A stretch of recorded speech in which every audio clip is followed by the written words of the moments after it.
All right, let's get started. I want to sort of this week and next week, I'm going to add to this presentation and focus a little bit more on what we need to do to keep ourselves and our family healthy. And specifically, focusing on things that are related to overall health and wellness outside of just not getting COVID-19, okay?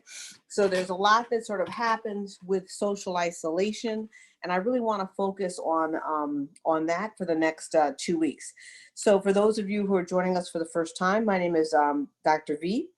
Uh, and I'm an emergency medicine physician, and I've been an emergency medicine physician for 30 years.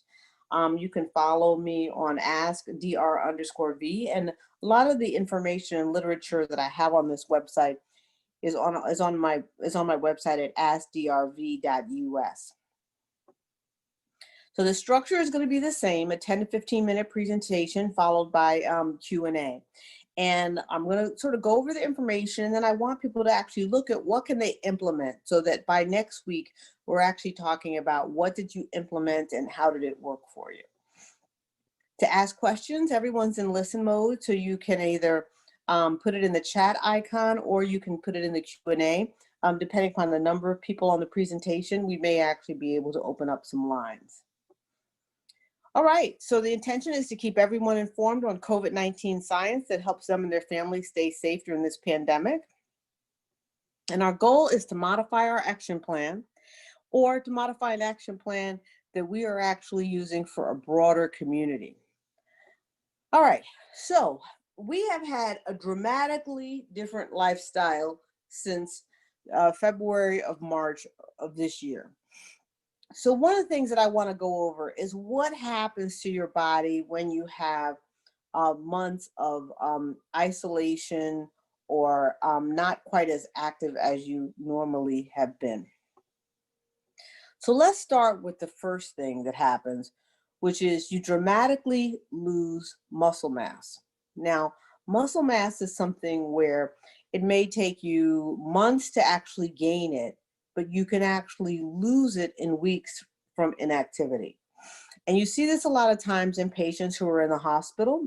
We've seen it also with COVID-19 patients, where they might be very muscular and then they lose a lot of muscle mass with a 2-week hospitalization or a 3-week hospitalization. Well, the same thing can occur if you're around your house and you're not actually doing the things that you would normally do in your day. So let's talk about that a little bit. So one is you want to try to do some sort of resistance training or weightlifting. Now, for those that are not really used to exercising a lot, I want to be really clear that I'm not talking about a lot. Okay, 15 minutes a day can actually stop you from losing muscle mass. And let me just show you sort of what that looks like. Some sort of a band where you're actually, moving against some sort of resistance. These bands they come in different colors. Yellow is like the easiest. When you get up to blue and black, those are kind of like the hardest. They also have things with springs on them like this. These are like $30 or $40, and you just twist them in different directions, and you actually do movement with resistance. Okay, so 15 minutes a day of movement with resistance is all that's needed to really stop the loss of muscle mass. Now, if you don't have any weights, you don't have anything like that, you can also just use a gallon of milk or lift groceries or anything that you may have around the house that has some weight to it. So the goal is to sort of lift anything. I've had some people who, they take their child or their cat and they lift them up and down and play with them, and they kind of make it a really fun exercise. Now, the other thing that happens is that your heart and lungs get weaker. Now, for this, the solution, there's really only one solution, which is cardio, cardio, cardio. So most of us are not actually, again, the gyms may not be open. So you want to think, if you're thinking cardio, you want to look at, okay, can I maybe go play tennis? Can I go for a walk? Can I jump rope? What sort of things can I do to get my heart rate up? Now, when you're talking about getting your heart rate up, we're not talking about getting it up for a long time, okay? If you take a 15-minute walk, we're talking about doing it for 30 seconds, then walking at a normal pace for a minute and a half, then doing another 30 seconds fast, then another minute and a half of normal walking. This is something you could do while walking a dog or something. Again, 15, 30 minutes. All right, everybody's been talking about the pandemic pounds.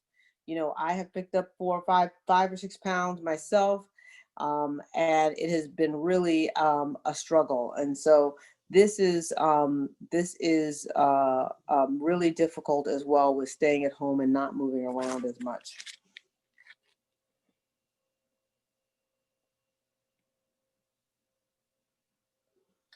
All right, so one of the things to do is, one, significantly limit your carbohydrates, okay? So that would mean eating primarily protein and vegetables.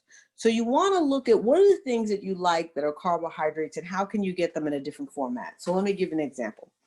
So if I really like mashed potatoes, they have mashed potatoes now that are made out of mashed cauliflower. I just found rice that's actually, because I happen to be a rice lover, that's called white rice, which has less carbohydrates. You can also do brown rice, okay? The other thing to prevent gaining weight is to really weigh yourself once a week so you kind of know where you are. The other thing that happens with isolation is poor posture, right? So what happens with poor posture is your head begins to move forward, your back is flat, your head is forward, your shoulders may be rounded, your ab muscles may weaken, you may sway back. So these are all, to the right and to the left, are examples of sort of poor posture. None of us expected to be sitting at our kitchen table this long doing work. Often in a work setting, you have office chairs that are better designed than what you may have at home. So posture is something that becomes, and this leads to people getting back aches, neck aches, etc.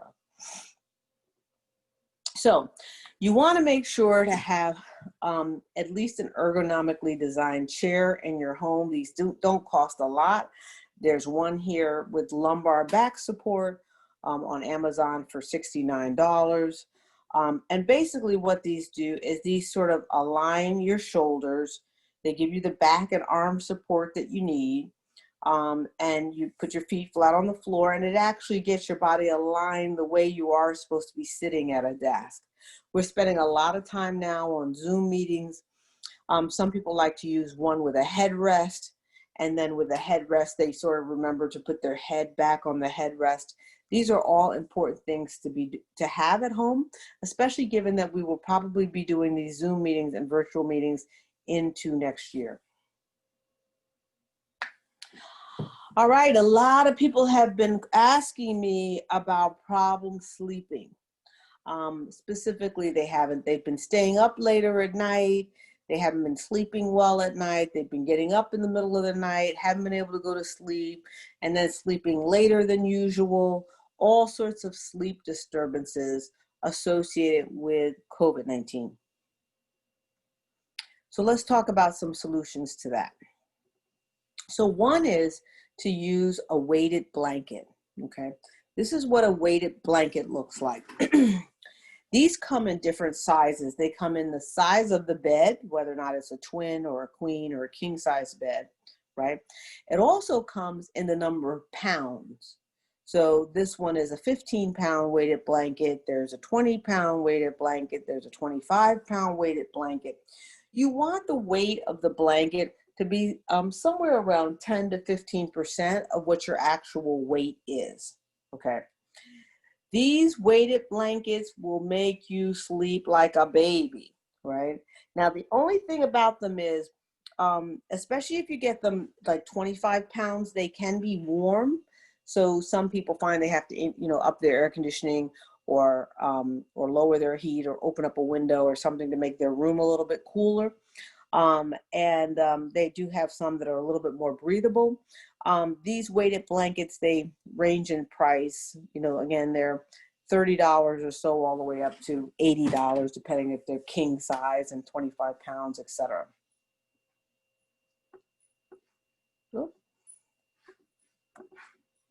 The other thing that helps with sleeping is liquid melatonin. I've had people say that melatonin hasn't worked for them, and normally when I talk to them about it, they've used either a pill or a capsule or something like that.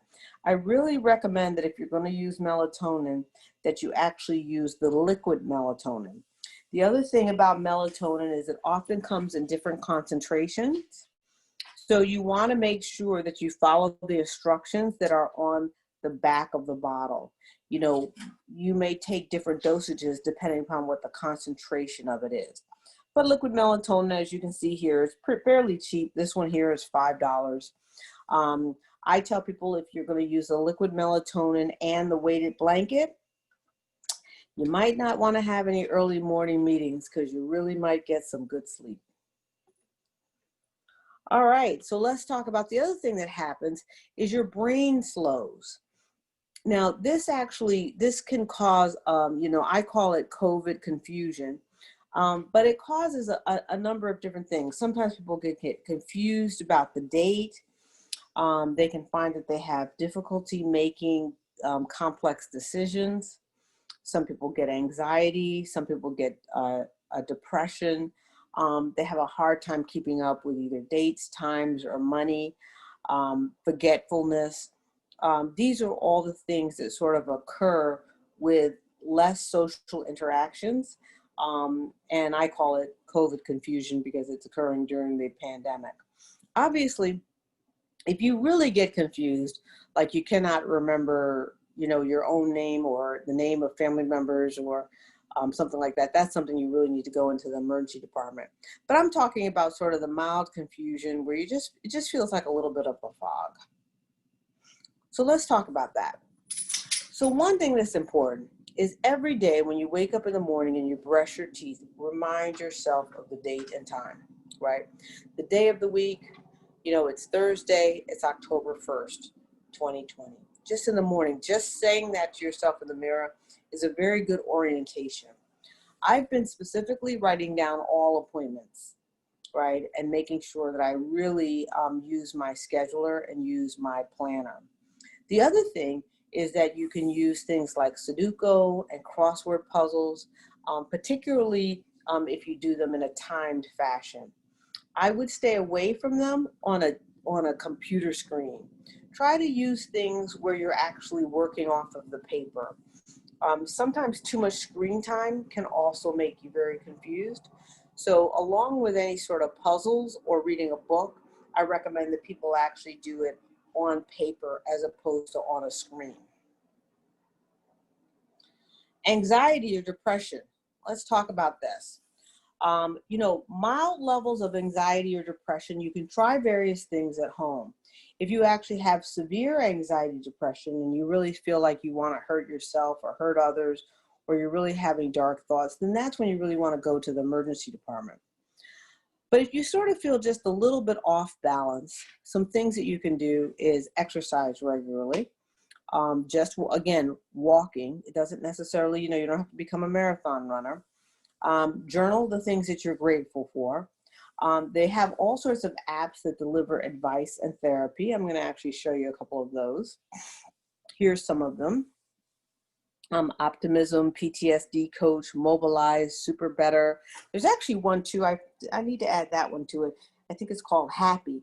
And it has certain exercises that you do every day. And it's funny, I've actually done them sometimes where I've been like, wow, these are actually kind of cool. And so there's all sorts of apps and things that you can do. But again, if you feel that your anxiety or depression is persistent or overwhelming, it is really important to go into the emergency department and actually get hooked in with a psychiatrist or a therapist and get the help that you need. All right. That is the presentation for today. You're still welcome to ask any COVID specific infection related questions. But I really wanted to focus today on information related to what to do for your own health and wellness. So let's see here. What sort of questions do we have for today? And feel free to either put them in the Q&A or put them in the chat box. Let me pull up the chat box. I want to know, how are people doing with some of these topics that we discussed today? How are there things that you're doing in your life to sort of handle this? Are there other things that you've noticed from being in social isolation? So any questions or comments, put them in the chat box or the Q&A.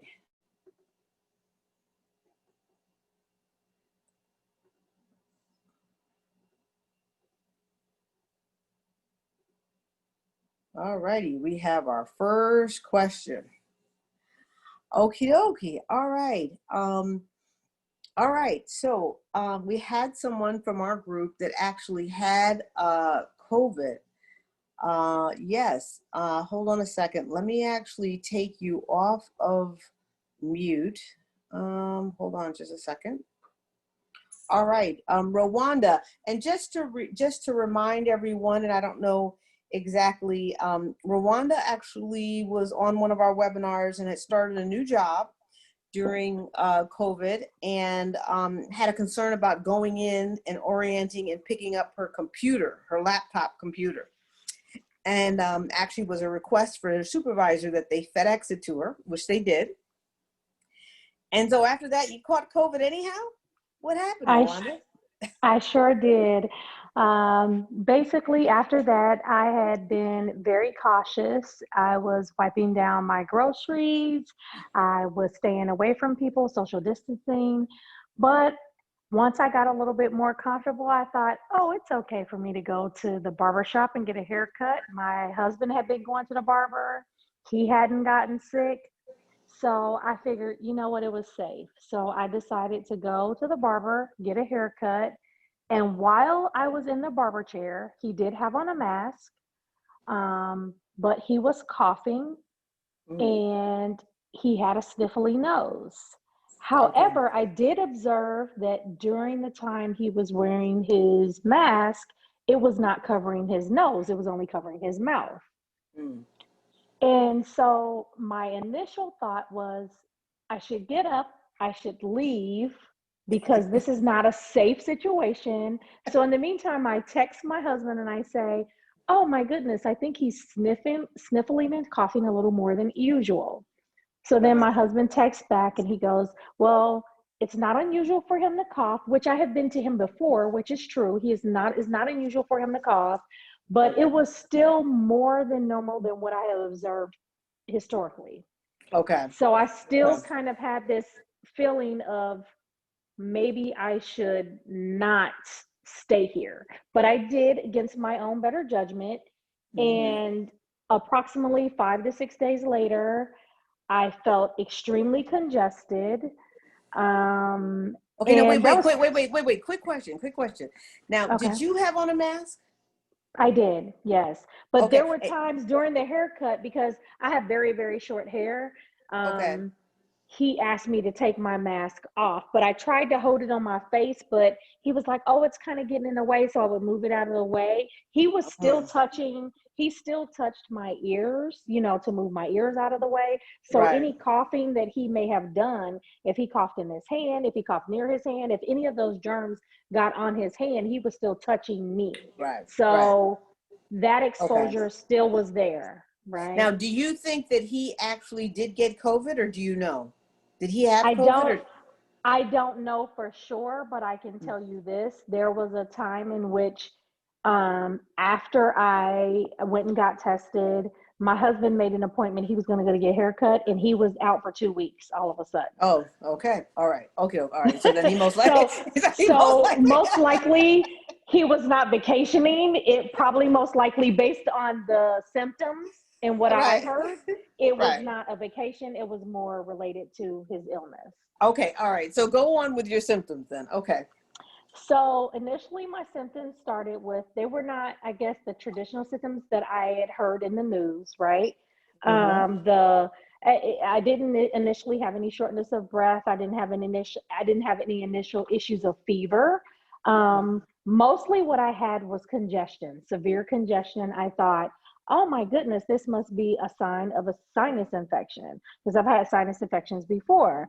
So I Mm-hmm. said, that's kind of what it felt like. So I kind of waited a couple of days, and then I started to feel a little bit tired, not severe, but just enough to where I was just like, okay, this is not normal. Right. And then I was more congested. Then the congestion would kind of clear up. It was kind of like sinus related. But Okay. then the congestion became so severe, it was like, oh, I need to go to the doctor and get this treated. So Okay. I said, you know what? I was at the barber. He was coughing, he was sniffling. I am congested. Why don't I just go get tested? Okay. So prior to that, prior to me making the decision to get tested, I grabbed clothes out of my closet, underwear, pajamas, the whole nine, and decided to seclude myself in a part of the home where we had a spare bedroom, bathroom, so that I could be secluded away from everyone else in the home so they wouldn't have to be exposed to me. Okay. And I said, okay, it was like a weekend, so it was like a Saturday or Sunday, so I couldn't go get tested at that time. So I said, I'm gonna wake up Monday and I'm gonna go get tested. I Okay. woke up Monday morning at 8 o'clock, got dressed, and was like, I'm gonna be there early in line. I was like the second car in line. I went and got tested at OSU because I'm in Ohio. Okay. I got tested, and that evening I got my results back, and I was COVID positive. Okay. And that was how many days from the time you went to the barber? It was approximately, I would say, 5 to 6 days after I went to the Okay. barber. All right. Yeah. Which is usually you'll get symptomatic within 8 to 10 days. So it was Now, about five to six how long were you sick for? days. Well, that's relative. It depends on what you call sick. So, um, okay, so there's a couple things involved with this. The CDC says that you only should quarantine yourself for 10 days if you have mild symptoms. Right. Which we know is inadequate. So I'm going to tell you, initially my symptoms appeared to be mild. I was congested. I didn't really have a cough. As Right. far as I know, I didn't have, I didn't have a fever as far as I know, because I did, at this point I'm secluded. Like I didn't want to like use a thermometer or anything, so I didn't Right. know. But I will tell you, the one thing that made me go and seclude myself was I had went out to dinner earlier. I could taste everything. Everything was fine. I was normal. I just had a little congestion, but it was like sinus congestion. But then I came home later that evening and I was going to eat my leftovers and I could absolutely taste or smell anything. I couldn't Mm-hmm. taste or smell. So I lost Right. my taste or smell as well. So I Right. said, you know what? I'm going to test this. I'm going to go even And further. that I that opened is up. the earliest and most accurate symptom of COVID-19. The earliest and the most accurate. Go ahead. So I opened a bottle of bleach. I said, I'm going to test this thing out. If I can't smell Bleach? bleach, I got Bleach? a problem. Bleach. I opened a bottle of bleach. I really did. I opened a bottle of bleach and I said, if I can't smell this, we got severe problems. I opened a bottle of bleach and I could not smell anything, nothing. Right, right. And Okay. that's when I decided, you know what, it's time to separate myself from the rest of the family. I'm not trying to expose them. If I have been exposed, I don't want anybody else to get sick. So Right. then that's when I took measures. And luckily I did respond quickly because no one else in the house got sick. That's it. That's great. That's a success. That's actually, if you can, it's very difficult. So oftentimes this disease impacts clusters of family members at once. So you'll find where, 5 or 6 family members get sick and maybe 2 or 3 of them die. So if you were able to actually quarantine yourself quickly enough such that none of your other family was exposed, that was a very big success. So let me just say this part, and this is why I think these webinars are so important, right? What's going to happen is over time, you do relax a little bit, right? I've gotten my hair done myself, right? So when you relax, that's actually when something is going to happen, right? You decide, I'm going to go ahead and go to an indoor restaurant. Oh, I'm going to go ahead and go to this funeral or church service or whatever it may happen to be. So I just want people to be really mindful that, you really have to have a plan that you stick to in every single environment. Sometimes other businesses are not being as responsible. Do you know what I mean? And so I know I recently had to go get a root canal. So I had to take my mask off in the dentist office. And I made an appointment to specifically get it done now before the wintertime, because I know that the wintertime is going to be worse. So any advice that you would have for all of us, Rwanda, as a result of, did you have fatigue or tiredness? I didn't, well, it's interesting. I didn't really have what I would consider fatigue. I generally have low iron anyway, but I Okay. guess I've had it and didn't realize it. So in my mind, I didn't experience, any fatigue. The advice that I would give people is to really take it serious, and that it is real despite what people may think. So the people that are on this call probably may not need our advice, because they're on this call because they're trying to be cautious, right? So Yeah. It may not be those of us that are here that really need the advice. It may be those that are not here that needs it. But Right. all I would say is that the only thing that I think is most important is that when you start to get comfortable, or you start to get more relaxed, thinking, oh, my circle is okay, the people I hang around are safe, I think that's where you need to kind of maybe rethink things and say, okay, they may be safe, but you don't know. And if you don't know, then that means you need to take the proper precautions and Mm-hmm. follow those. That would be the best advice that I can give anybody at this point, because it was so funny. My husband it was an ongoing joke with him. He was like, you were the worst person in the house. I would have the groceries delivered to the front door, wipe everything down at the door. Nothing couldn't even come in the house. Like, I was like Miss Precautionary herself, right? And then I Right. decided, he was safe. I could go ahead and be safe. So, he was safe. He didn't get sick. And Right. then even later, I found out that it's possible that he actually could be potentially a carrier of an enzyme that protects him of COVID, Right. but Right. not Right. me. Right. Which, Right. so to be honest with you, he may have had the protection of COVID, but I didn't. You see what I'm saying? Right. Right. Right. Right. So I think I think just despite what you may think your situation is, and no matter how much you may trust the people that you interact with on a day-to-day basis, you need to be really careful and mindful of, you really don't know That's everybody right. and every place they may go and who they may interact with, and just take the Absolutely. appropriate precautions. Absolutely. And just, Rwanda, just so we know, what is your age? You don't have to tell us your exact age. Are you less than 35 or over 35, or No, just barely over? I'm over 35. I'm over 40.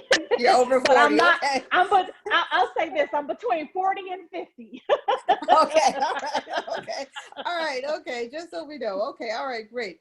Thanks so much for sharing your story. I think that really sort of helps, because you do have to, these are daily decisions that we're all making. So thanks for sharing your story. All right, so I had a question in the chat box about the Calm app.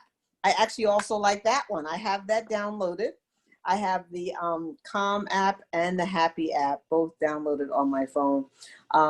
And it will usually, the Calm app will tell you, stop for 30 seconds and think about the favorite place where you went on vacation, or, it gives you various scenery. So I enjoy that. I enjoy that app as well. I try to use as many things as possible. Alrighty, let's see. Okay, couple of questions here in the Q&A. Okay, I run at night, usually between 11 o'clock and 6 a.m. Most of the time, no one else is on the course but myself.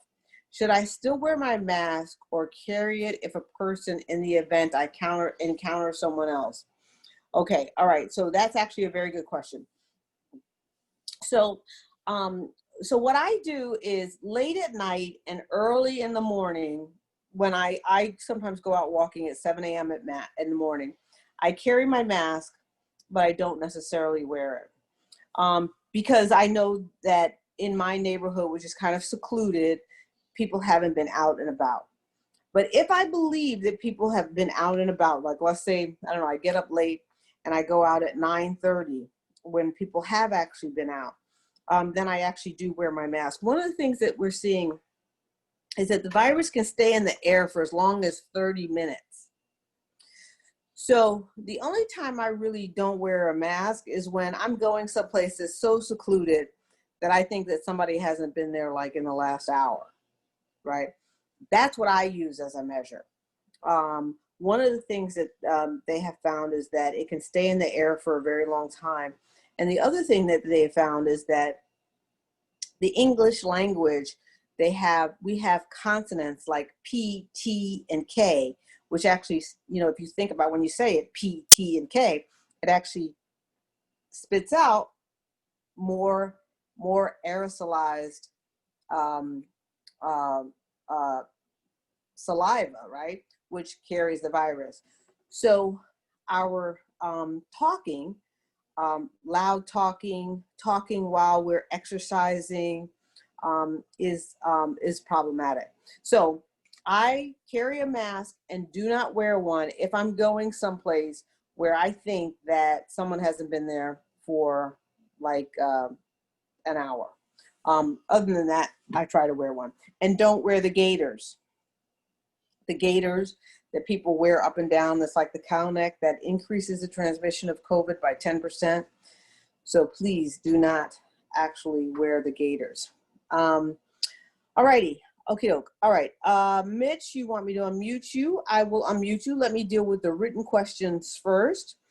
Okay, another written question. Any known lawsuits have from getting COVID? It's interesting. I have not seen the lawsuits from getting COVID. I expect that we will see them. The arena where I expect to see them first is actually going to be related to schools, because we've had a lot of teachers now get very sick. We even recently had teachers who live with their moms, and their moms have died. I think that we may see some things in the arena of school and transmission of COVID in the school environment. So that's what I think we're going to actually see, but I haven't seen anything yet. All righty. Let's see here. Okay. Mitch, I'm going to unmute you. Hold on just a second. All right, Mitch, you are unmuted. Or you can unmute yourself now.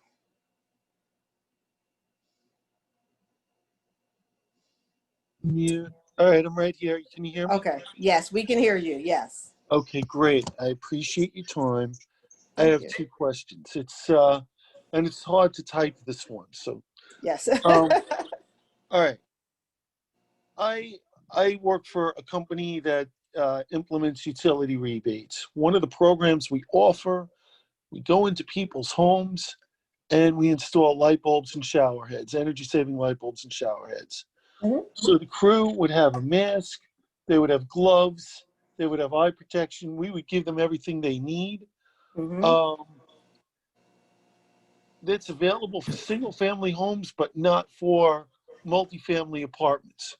We are Okay. trying to solicit the utility to make it available for apartments. My Okay. question is such a program, is it feasible to keep our staff safe from COVID? Based on everything you told me, I think it is. But you're the expert, not me.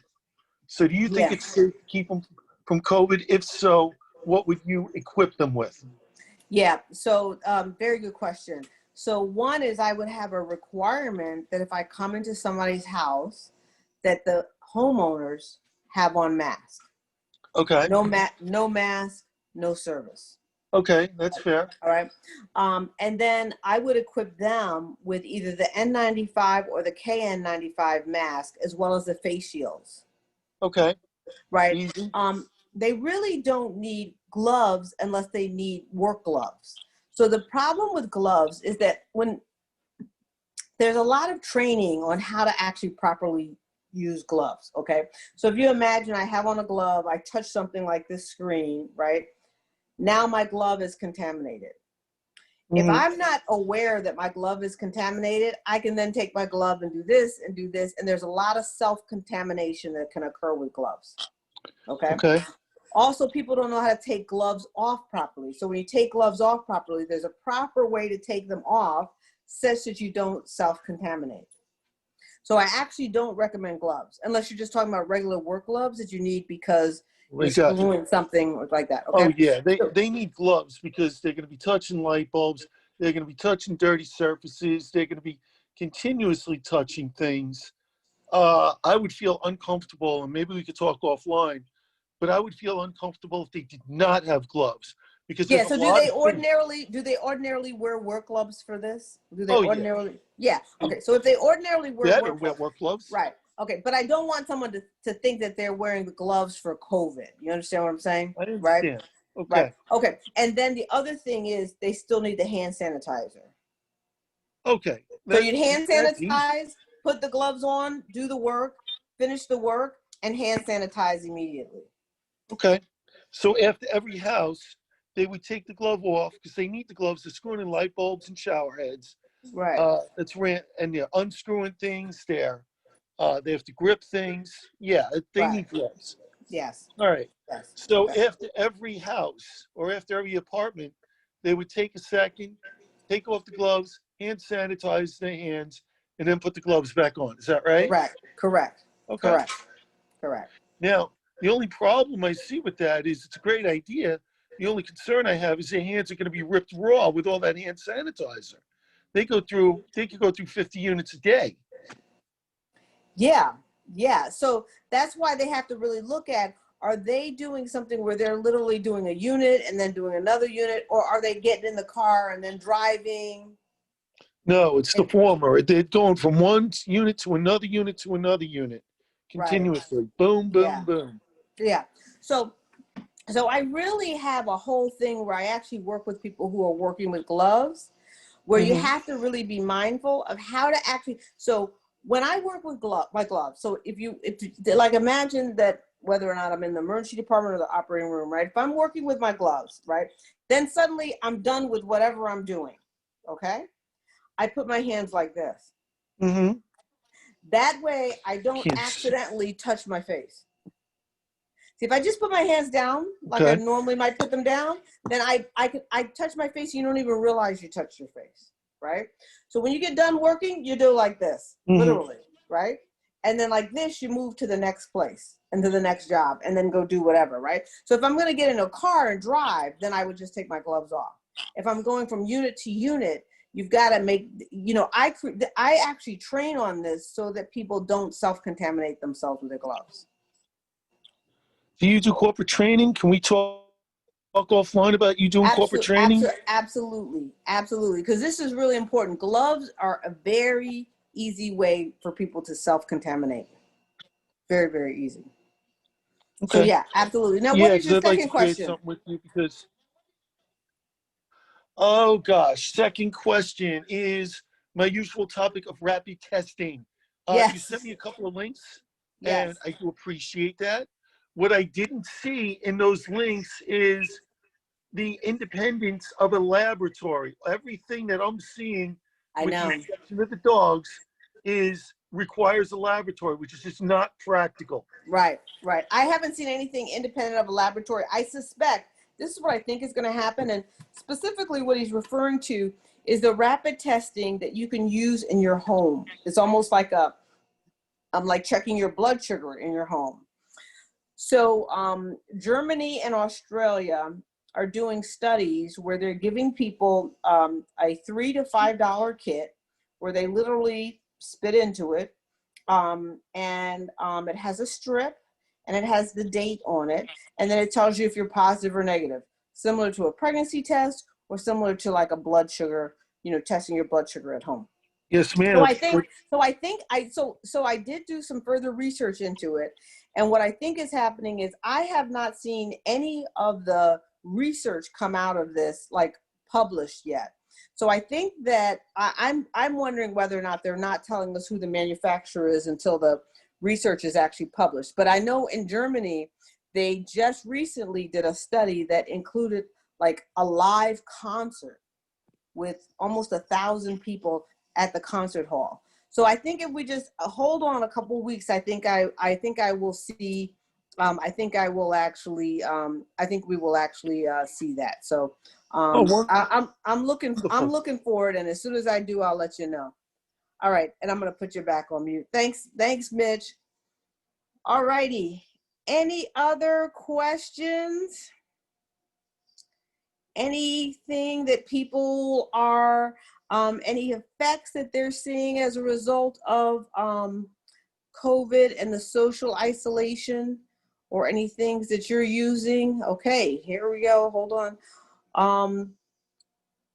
Okay, so here, this is a very good question. What is the chances of becoming infected with COVID-19 at a funeral, i.e. attending a funeral service or a viewing? So there's been several outbreaks of COVID-19 associated with funerals and also associated with weddings, right? So I'm recommending for funerals and weddings the following. One is a funeral by Zoom, or a service at the burial site only. But I would not go indoors to a funeral home. I would not go indoors. So I'm not going indoors, period, unless it's indoors to my house. Right? So, I mean, every once in a while I go indoors to a grocery store, but I'm in and out. And I keep it very, very limited. Again, I went indoors to go get the root canal because I had to get the root canal. I really wouldn't do a funeral unless it was outdoors at the burial site or by Zoom. There's been several outbreaks associated with funeral homes. All right, Danielle, I'm going to allow you to talk. You can unmute yourself. You have your hand up. Hi, hello. Hi, how are you? I'm fine. I'm so excited. I got my COVID test and it was negative. So thank you, Jesus. You're welcome. Good. And your daughter was going to a wedding that you were And she concerned got about. her test and hers was negative. But you know what happened is right after the wedding, she shot out of there. Like right after they walked back, she didn't even take but one picture and she left. Okay, good. All right. And this wedding was an outdoor, just so everybody knows, this was an outdoor wedding. Yes, it was an outdoor wedding. Right, so we're both negative, but only thing I hate is I'm excited because I was negative, but tomorrow, you go get your breast exam. So you're back in where, I had to go get my flu shot today. Thank you. You encouraged me to get my flu shot. Good. So, I just felt like I walked in the store and then I got to walk into the center tomorrow to get the breast exam. So then what, do I have to get another test again? Yeah, so I did not get I kept my mask on, like places where I go indoors and I'm able to keep my mask on the entire time. I don't get retested, but okay, I do use an N95 mask. Yeah, I have my N95 mask on and my gloves. I keep my N95 gloves. Now, what I will say about gloves, I find that the people who don't wear their gloves, they touch everything. So they still cross-contamination and they still touch their face, they touch their face, they touch everything. So I think with me, with the gloves on, I keep changing my gloves. I keep them in my pocket. And so as soon as I get the food, then I'll take the gloves, I'll put on another pair, then I do this, then I take off. So to me, I'm more cognizant when I use the gloves, whereas if I don't have the gloves, I'm like, oh crap, I just scratched my ear or I touch my, and I see people all day long. But the thing is now people have almost forgotten that COVID is going on. And so no one's wearing a mask hardly. No, they have. And I'm just like, guys, the virus hasn't gone anywhere. No, I know. That's why I think it's really important. I mean, the people on this webinar are really the folks that are going to be the examples out here in the community to really remind everybody else. You guys are me, you are Dr. V out there, I'm telling you, because people are like, oh, everything's fine. Everything is not fine. Don't get a false sense. I think that's what Rwanda's story was telling us. You know, you get a false sense of security, and that's where you get it. I had to decline from a dinner that one of my friends who is a multi-millionaire ready to take us out to a nice dinner tomorrow. And I had to say no. I'm like, why are people still inviting people to indoor functions and having things at their homes? I don't understand it. I don't understand.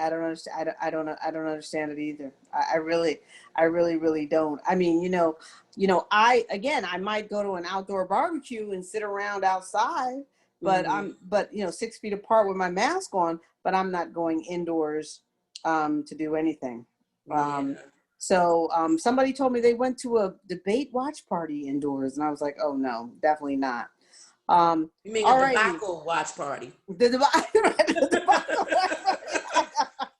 But did you notice how much of the time was spent? And I think this is really important. Did you notice how much of the time was spent on healthcare and also on COVID-19, right? And, I think that we have finally come to a point as a country where we realize health is your first wealth, right? And we have to really get our healthcare systems and our public healthcare systems in better shape so that we have a better response than we've had this time. If we had if we had a similar response to COVID-19 as Canada, we would have 100 to 150,000 fewer deaths. That's a lot. You talk to the administration and tell them, yes, we all want the kids to go back to school. I'm sure people are ready to pay teachers $100,000 a year now. Right. And can you please tell people that people want to go to work. They want to do all of these things, but you have to do it safely. You have to do it safely. The Trump is making it seem like the liberals don't want to do this. People want to do it, but they want to do it safely. And that's why the rates are up high. It's not about if you do it, it's about how you do it. How you do it, yes. Yeah, and none of us want to do it unsafely. We want to do it safely. They were actually talking, today is a major Chinese holiday in China, right? And they were saying how there's just mass movement in China and people going to visit friends and doing all of these things that they would have never been able to do except for the fact that they got control of this virus. And if we can get control of this virus, we can go back to doing things, but you can't do it without getting control. All right. Thank you, Danielle. I've got another question here. What about going to a corporate environment and the staff gets tested daily? Only people with scheduled appointments can enter the building. According to the director, the place is sanitized daily and everyone is tested for a temperature level before they can enter.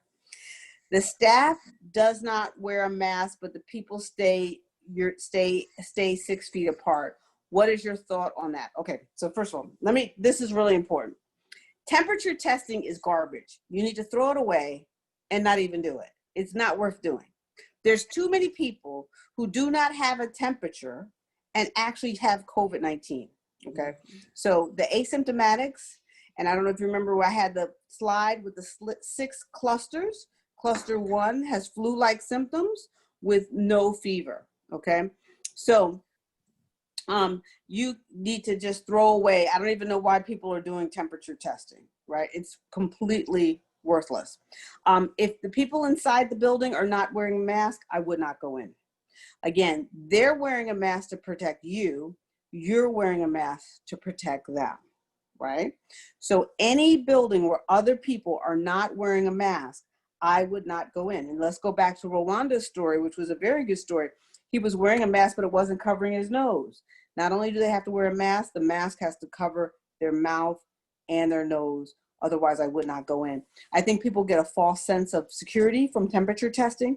Temperature testing is really a waste of time. All righty. What other questions do we have?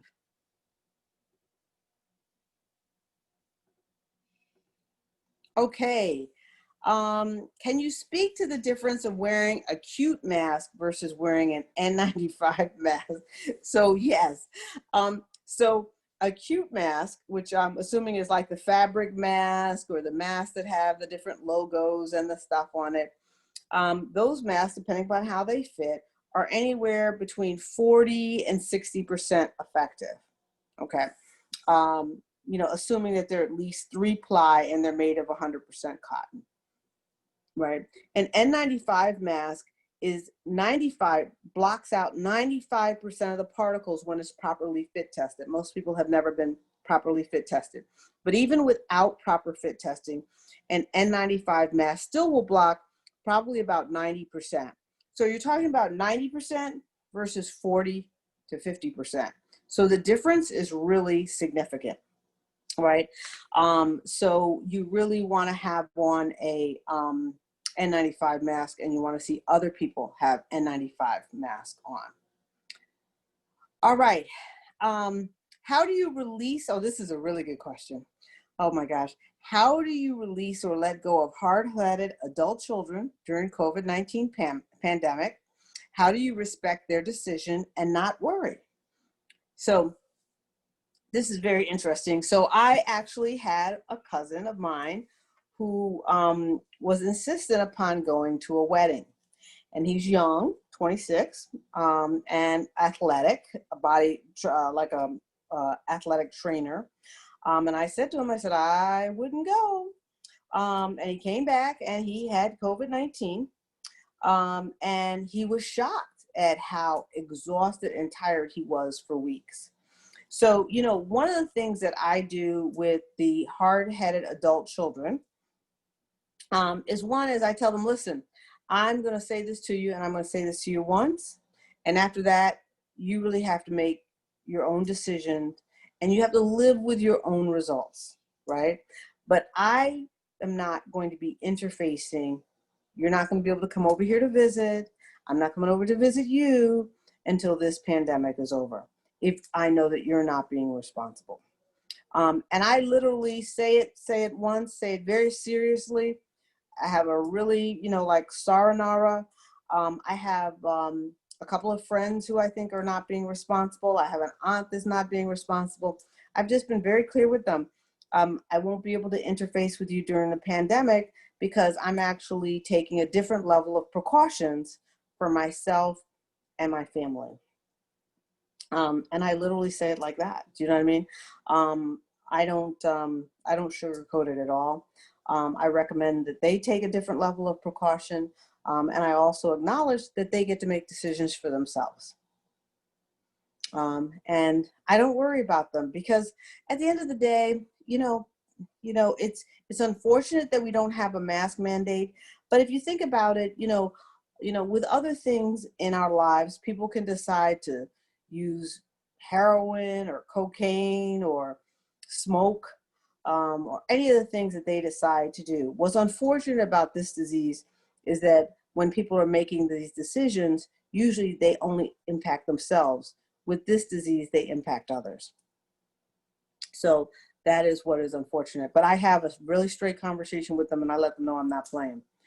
All right, if stores such as Walmart that requires masks, but while in the store you see people with no mask in the store or with the mask pulled down, would you report it to management or just leave the store? I would just leave the store.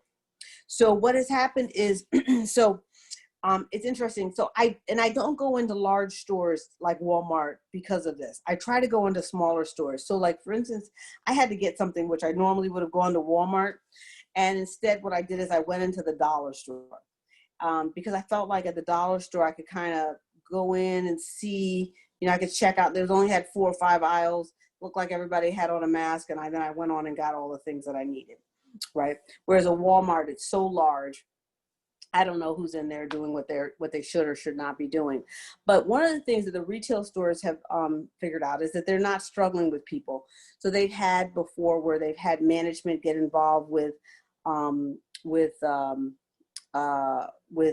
shoppers, and some shoppers have gotten violent. Some have have cursed. I mean, you've seen all sorts of things on TMZ. One son dragged his dad out of the store. And so management has decided for most of the retail locations that it's just not worth dealing with them. So what I do is I just leave. I just go, nope. One is I go to smaller stores. So I will not go to a large, big store like a Walmart. So You know, I would say look at the dollar stores, see if you can get what you need, see if you can order it online at Amazon. That'd be the best thing. And if not, go to a smaller store where you can kind of get what you need and see who's in the store and get out. So the other thing too that's important with COVID-19 is COVID-19 is a time-related disease. So the folks that are actually really getting into trouble are folks that are getting, so let's take the example of Rwanda with getting her hair cut, okay? And I don't know if she got her hair washed and cut, but if you get your hair washed and cut, you're basically around your stylist for an hour, okay?